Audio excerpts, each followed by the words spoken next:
What if there was a card trick that could fool the most common of laymen, many trained magicians, and it was completely ungimmicked and fairly easy to perform? It would look something like this. A deck of cards is shuffled, the spectator picks a card at random and shuffles it into the deck themselves without you even looking, and then with a little bit of magic, you're able to locate their card. You'll love it and it'll make anyone say, impossible, impossible. Real quick, this video is sponsored by the Daily Magician, and I'll be sharing a special gift from them later on in this video. Alright, yo, so check this out. For those of you who are curious, by the way, these are the wooden knocks or the knock on wood playing cards. They just look so nice. I just love that brownish color.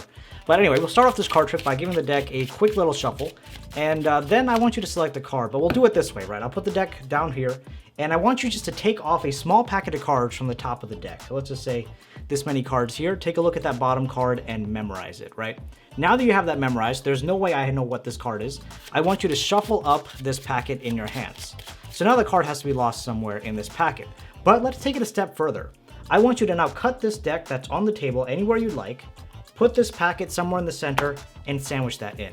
So now there's no possible way that I know what your card is, I just know it's sandwiched somewhere in the center of this packet.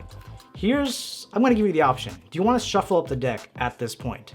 Chances are you're gonna say yes, so let's say you shuffle this up even more. Now, like, the chances of me actually knowing what the card is I would say close to zero, because everything has pretty much been in your hands the entire time. But here's what we're gonna have to try out, all right? I'm gonna spread out the cards like this, and we're gonna try to locate your card, okay? Here we go. Maybe we'll try it this way. If you had to name a color, red or black, what color would you name? You name red. Okay. Well, I'm thinking you'd probably trying to use some kind of reverse psychology on me, thinking your card is black, you're gonna go with red. So you know what? I'm gonna do this. I think your card is probably one of the black cards. So let me take out all the black cards here, and we're gonna try to narrow it down from that angle, because there's no way you would just say red. All right, so here we go. Toss up all the red cards. Now we're down to just half. Let's see if we can half this half. All right. What's your card? Well, actually, don't answer that. Don't answer that question. I want you to pick in your mind, black club or black spade. And then once you pick, just tell me whatever you want. It doesn't have to be your suit. Spade or club? Spade. Okay. I think what you're gonna try to do is the opposite of what you did last time. So we're gonna take the spades in that case. I'm gonna say your card was a spade. Now, do we know what spade exactly? Not yet, but trust me, with the connection that we have built right now, I will find out. All right, so your card just has to be here. All right, now I'm gonna try to kind of go based off your expressions here. Around here, okay. Let's get rid of these packets here. All right, we're gonna try to go for the dead center. All right, here we go. All right, move 2 cards from top, 2 cards from the bottom. For the first time, can you name your card? The 4 of spades. Well, check this out. It's amazing because I selected the 4 of spades. Boom. What up, crew? It is Magic Monday, and this is your place to learn magic, master your performance, and captivate audiences. The effect I'm sharing with you today is from the Card Calling Series Volume 2, and it's known as Impossible. Not to be confused with impossible, but it's impossible. It's a fun trick that can fool anyone from laymen to intermediate level magicians, and you can practically do it right now. So before we dive into the tutorial, make sure you smash that like button, hit subscribe, and get ready to share with all your friends. Now grab your favorite deck, and let's do it. All right, yo, here we are. So like I said, this trick is called Impossible, and I did make a couple of modifications to it just because I wanted to change up the handling and make it seem almost as believable as possible. So there is a bit of a setup involved. Now, the original trick requires a setup of the whole deck, but for the version that I'm doing, I only set up about half the deck. So here's what you need. You want to pick any 2 suits. So I picked the hearts and the spades, and you want to put them in order. So I put it from ace to king of spades, and I put ace to king of hearts. Of course, feel free to choose any suits. I just like to pick 1 red, 1 black, because it's what it is. And I take this whole pile and I put it on the bottom of the deck, and now I'm pretty much ready to go. Now, once this trick or the deck has been set up, just I guess a bit more info, I would say this is probably teetering on the edge of beginner and like going to the cusp of intermediate level trick, because Some of the handling maybe is a little difficult right at the beginning, but then once you're actually performing, it's all up to performance, right? The reveal and everything, we can talk about that a bit later, but that's all into performance, and you can watch my performance to see and, you know, kind of tailor your own based off of that. But yeah, so you have the trick set up, you have the deck set up, pull the cards right out of the tuck case, and now you want to shuffle the deck right in front of the spectator. Now, instead of doing a full deck false shuffle like it was taught in the book, what you can actually do is shuffle off maybe a bit more than half the deck. So I do an overhand shuffle of a bit more than half the deck while I'm talking to the spectator. And you'll get the feel of when you're more than halfway there. And when you feel like you're more than halfway, just toss over the rest of these cards. Now that you've done that, some of your setup could actually have gone into, you know, somewhere on the top of the deck. Like my 9 hearts from king. This setup has now gone somewhere in the center of the deck, but my initial setup on the top is still there. So they're still gonna pick a card from my initial setup, right? So now that we have, the deck has been shuffled, you put the deck down on the table, and I like to kind of move my hands away. And again, this kind of feeds into how I wanna convey this performance of everything is gonna be in your hands. I'm not gonna do everything, I'm kind of backing off. So everything's in your hands. Pick a small packet of cards from the top of the deck. I make sure to emphasize small packet of cards.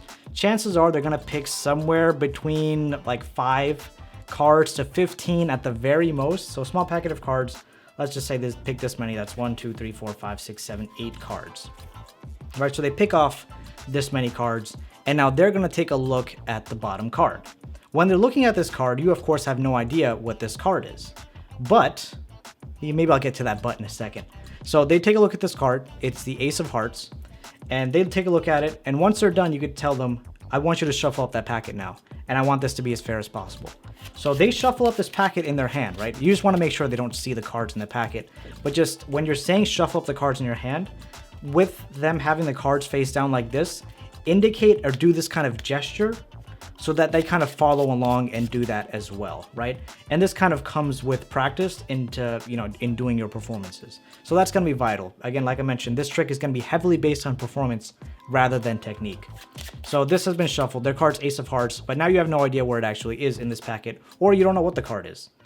Now you're gonna ask them, all right, take your packet now, and you can cut this packet here, right? This bottom part of the deck, you can cut it anywhere you like, and toss this packet at that location, and sandwich it up.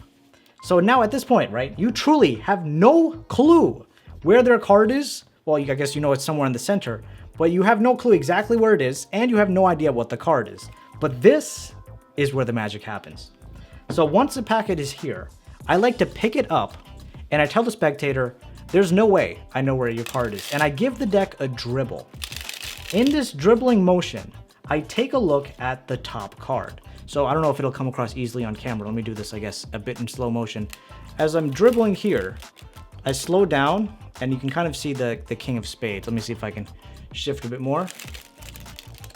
Right, so as I was doing that dribble, I can easily take a peek at the King of Spades. If this is something that's not comfortable to you, you can put the deck down on the table like this, split it so that the top half goes in your left hand, and then you do a riffle shuffle. And as you're doing a riffle shuffle, you're taking a look at the corner here of this card, the top corner of this card. You want to take a look at the top corner of the top card, and you'll see that it's the King of Spades, and then you can put that all in together. Either way, either method, you can do that. But I just like to dribble and tell them that, you know, it's somewhere in the center. And now, as soon as I do that, I hand it off immediately. Again, the whole point I'm trying to convey is, all right, you take the deck. I don't even want it in my hands, and they can shuffle it up. Given the fact that you know what the top card is, you can derive what card was on top of it.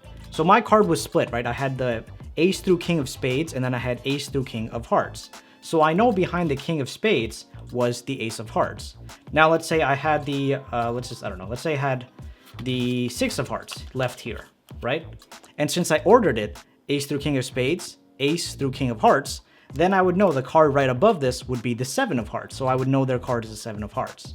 In this case, since it was the King, and this is, you know, kind of transitions from spade to heart here, I know the next card would be the Ace of Hearts, and that is their selected card. So now once they're shuffling, they're like, oh, haha, I'm gonna shuffle up this deck. You have no idea what's even going on. You already know. You already know their card's the Ace of Hearts. There's nothing they can do about it, right? It's amazing. Sorry, I get a bit carried away at times because the simplicity of this trick makes it perform so well, or makes everything work out so well, that you really just have to focus on performance. And if you can kill it with your performance, regardless of who your audience is, you will kill it. So now that you know exactly how to find the card, you can reveal it in your own way. I guess in the rest of this video, I just want to talk about, I guess, the method of how you could potentially do the reveal. Right, so you can shuffle up the cards. Of course, spectator shuffles up the cards. And you can literally just do exactly what I did in my performance. Or maybe you could do something like this. Maybe you can spread out the cards on the deck. Again, you know their card is Ace of Hearts because you derived it from your King of Spades. You can go through the deck like this, move your hand over, or you can even take their hand, and I love doing these kind of performances. You can grab their hand, let's say this is their hand, and you can drag it along these cards, and you could say, I'm gonna be feeling for some kind of heartbeat, or I'm gonna be feeling for when your heartbeat increases. And then once you know that it's above their card, you can be like, oh, I felt the heartbeat increase in this area, right? So now obviously your card is among one of these. But from here, the heartbeat doesn't become as accurate, right? So now you can change up how you want to perform if you'd like. If you want to continue the same path, that's completely fine as well. And now here you can say, now that we've used a bit of, is there a word for like body signs, body psychology? Is that, what is that? What is a word for that? So let's just say you said, now that I've used tell signs from the body, I want to try using a mental signal or a mental sign. And we're going to try to use this psychological trick. I want you to pick any color, red or black. And whatever color they, I don't know what happened with my speech today. So whatever color they say, right, red or black, you want to have a reason to go with the red card because you know their card is Ace of Hearts.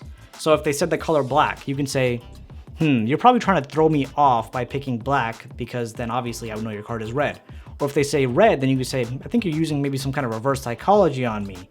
So you would pick your own color, and therefore I'm going to get rid of the other color. You're kind of using magician's choice on this, but you're making it seem like you're doing deductions from this point.